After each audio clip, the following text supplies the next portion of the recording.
अस्सलाम वालेकुम रहमतुल्लाहि वबरकातुहू। एक लूमड़ की दुम पे पत्थर आ गिरा। दुम कट गई। एक दूसरे लूमड़ ने जब उसे देखा तो पूछा, ये तुमने अपनी दुम क्यों काटी? दुम कटा लूमड़ बोला, इससे बड़ी खुशी और फरहत महसूस होती है। ऐसा लगता है जैसे हवाओं में उड़ रहा हूँ। वाह क्या तफरीह है। बस घेर खार कर उस दूसरे लूमड़ को उसने दुम कटवाने पर राज़ी कर ही लिया।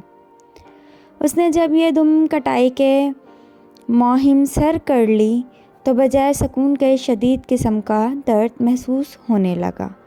पूछा, मियाँ झूठ क्यों बोला मुझसे?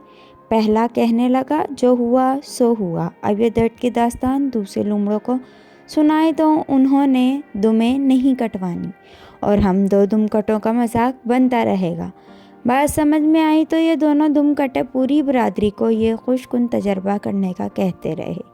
नतीजा ये निकला कि लूमड़ों की अक्सरियत दुम कटी हो गई। अब हालत ये हो गई कि जहाँ कोई दुम वाला लूमड़ दिखलाई देता उसका मजाक उड़ाया जाता।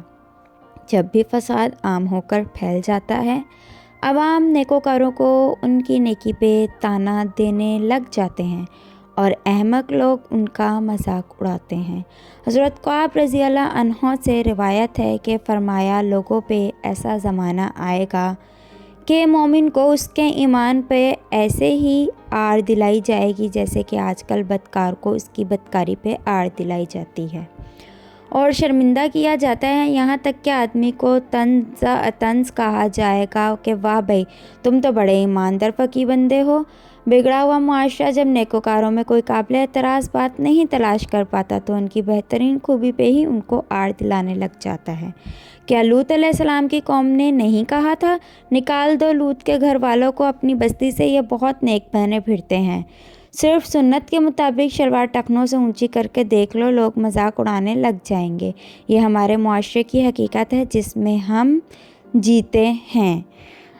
फ्रेंड्स, अगर आपको मेरी वीडियो अच्छी लगे तो मेरे चैनल को ज़रूर सब्सक्राइब करें और मेरी वीडियो को ज़रूर शेयर करें, लाइक करें और बेल आइकन को ज़रूर प्रेस करें।